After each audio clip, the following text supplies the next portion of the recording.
नमस्कार, आप देख रहे हैं द न्यूज अड्डा 24 और मैं हूं आपके साथ रजत। उत्तर प्रदेश की राजनीति का पारा इस वक्त चरम पर है। उत्तर प्रदेश विधानसभा चुनाव का लगभग बिगुल फूक चुका है।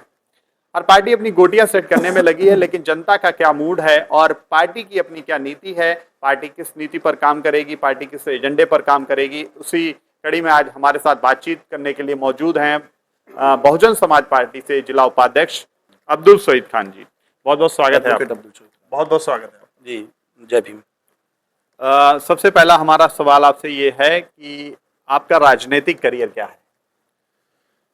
हमारा राजनीतिक करियर हमारे फादर स्वर्गीय श्री अब्दुल मोईद खां ने मान्यवर काशीराम साहब की विचारधारा से प्रेरित होकर 1984 में बहुजन समाज पार्टी की सदस्यता ग्रहण की थी। उसके बाद मान्यवर काशीराम साहब के साथ वो कई आंदोलन में साथ रहे। यहाँ से दिल्ली तक मान्यवर काशीराम साहब ने बहुजन समाज पार्टी के टिकट पर सन 1989 व सन 1991 में तिलर विधानसभा से मौका दिया, टिकट देकर चुनाव लड़ाया। पार्टी का शुरुआती दौर था जिसके वजह से हार का सामना करना पड़ा, कम सीटें निकल पाई थी उस टाइम हमारी। उसके बाद पार्टी में लगातार काम करते रहे, फिर अपनी कुछ पारिवारिक स्थितियों के चक्कर में बीच में निष्क्रिय हो गए। विगत 2010 मई 2010 में इंतकाल हो गया उनका। और उसके बाद मैं पढ़ाई वढ़ाई में लगा हुआ था। पढ़ाई वढ़ाई करने कंप्लीट होने के बाद 2018 से मैं सक्रिय हूँ बहुजन समाज पार्टी में। तो बहुजन समाज पार्टी हमारे लिए सिर्फ एक पार्टी नहीं है, ये हमारा इश्क है, मोहब्बत है। ये एक विरासतन पार्टी है हमारी। जैसे कि मेरे वालिद से मुझे ज़मीन प्राप्त हुई, काश्त ज़मीन, जिसमें मैं काश्तकारी करता हूँ। मैं पेशे से, मेरे वालिद काश्तकार थे। आज मैं पेशे से एडवोकेट हूँ। वालिद भी मेरे एडवोकेट रहे। उनकी विरासत को मैंने एडवोकेसी में भी संभाला। फिलहाल सिविल कोर्ट में, बस सेशन कोर्ट शाहजहाँपुर में प्रैक्टिस करता हूँ। इसी प्रकार मुझे काश्त ज़मीन मिली जिसमें मैं काश्तकारी भी करता हूँ। वो विरासतन मेरी है, विरासत में उसे संभाले हूँ। मेरे फादर एक शायर थे, पोएट थे, तो उस पोएट की विरासत को भी मैंने संभाला। मैं आज छोटा सा एक तिफ़्ल मकतब हूँ शायरी की दुनिया में। छोटे मोटे कलाम अपनी ज़बान से कहना और लिखना, छोटे मोटे प्रोग्राम में भी अटेंड करता हूँ। इन सभी विरासतों को देखते हुए बहुजन समाज पार्टी भी मेरी इसी तरीके से एक विरासत है। नीला झंडा, हाथी निशान जब हम अपनी गाड़ी पे झंडा लगा देखते हैं तो मुझे गर्व महसूस होता है कि मैं अपने वालिद की एक विरासत को लेकर चल रहा हूँ। सरकार होना अलग चीज़ है और प्रत्याशी होना, संगठन में पदाधिकारी होना, ये सब बातें अलग हैं। मुझे मानिए बहन जी के नेतृत्व में काम करना एज ए कार्यकर्ता, सिर्फ कार्यकर्ता के तौर पर बड़ा लुत्फानंदोज होते हैं, मज़ा आता है। ज़रूरी नहीं है कि हम बहुत बड़े पद पर पहुंच जाएं या मुझे में कोई टिकट मिल जाए क्योंकि हमारा कोई 42 साल का लगा, हमारे परिवार का 42 साल का संघर्ष है। कम या ज़्यादा करके जो भी हमसे बना, बहुजन समाज पार्टी को हमने दिया। बहुजन समाज पार्टी ने मुझे सम्मान दिया। आज भी हमारे जो बहुजन समाज पार्टी के पदाधिकारी, कार्यकर्ता, इस ज़िले के लोग सम्मान देते हैं मेरी इसी वजह से, क्योंकि मेरे वालिद सन 1984 से ज्वाइन थे। मेरी ज्वाइनिंग लगभग सन 1984 से गिनी जाती है। तो ये सम्मान मुझे कहीं और नहीं मिल सकता और ये एक विरासतन पार्टी है मेरी, इसलिए मुझे इसमें मज़ा आता है, अच्छा लगता है और बहन जी के नेतृत्व में काम करना अच्छा लगता है। और यही पार्टी का इतिहास है हमारा, राजनीतिक इतिहास। शाहजहाँपुर अगर जिले की बात की जाए तो बहुजन समाज पार्टी एक अगर जमीनी स्तर पे बात की जाए तो बैकफुट पर नजर आ रही है। क्यों, क्या कारण है? नहीं तो फ्रंट पर कौन सी पार्टी है? बैकफुट पे तो सभी पार्टियां हैं। ये कैसे कह सकते हैं बैकफुट पर बीएसपी नजर आ रही है? आप वोट परसेंट के हिसाब से देखें ना। मैं वोट परसेंट के हिसाब से वोट परसेंट के हिसाब से कितना, मतलब बैकफुट पे और भी पार्टियां, सरकार एक ही पार्टी की है, सभी बैकफुट पर हैं। बिल्कुल। सीट कम या ज्यादा हो सकती है। हाँ बिल्कुल, हाँ सीट कम या ज्यादा हो सकती है, लेकिन सभी बैकफुट पर है। अब कार्यशैली की बात करी जाए तो कार्यशैली की बात कर सकते हैं। कार्यशैली में कौन बैकफुट पर है? कार्यशैली में बैकफुट पर जो मौजूदा सरकार है वो कार्यशैली में बैकफुट पर है।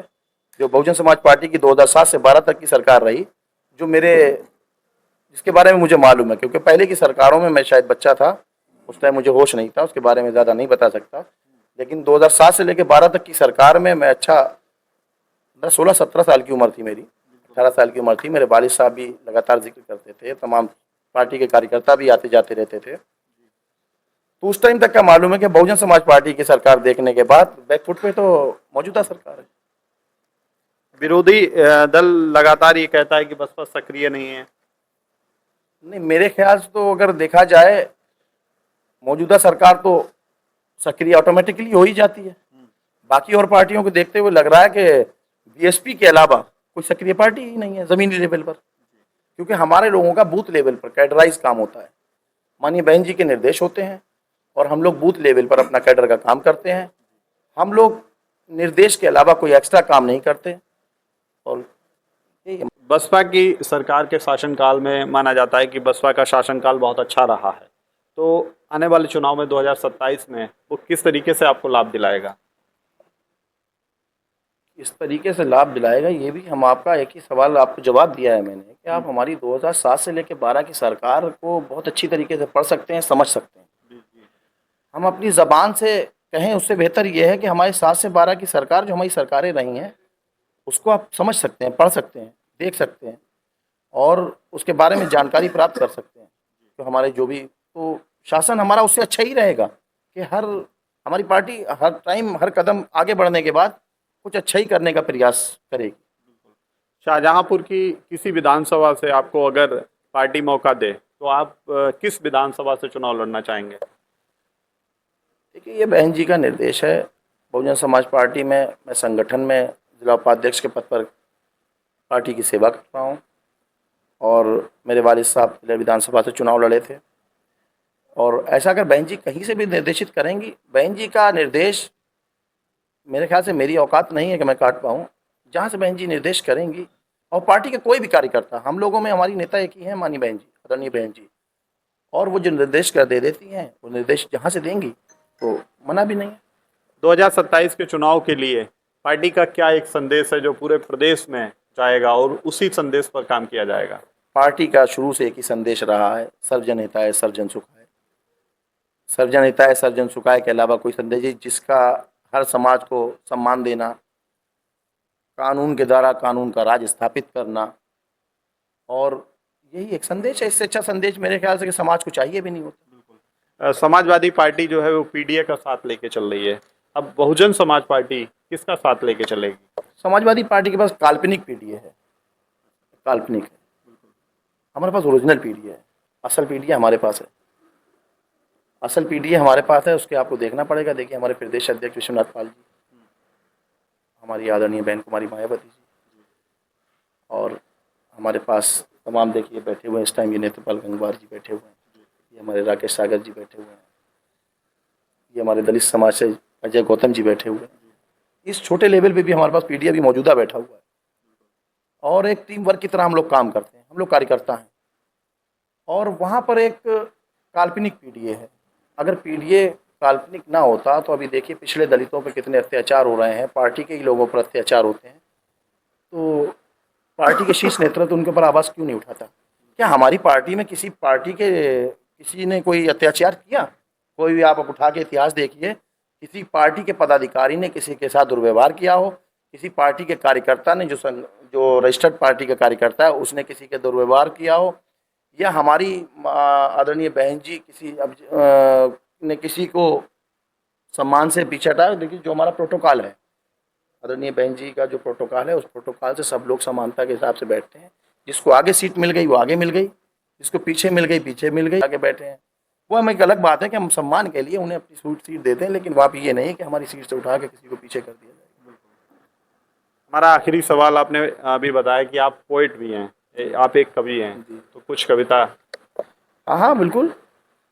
कि सच किसी को ये खल भी सकता है, सच किसी को ये खल भी सकता है, रहनुमा आप बदल भी सकता है।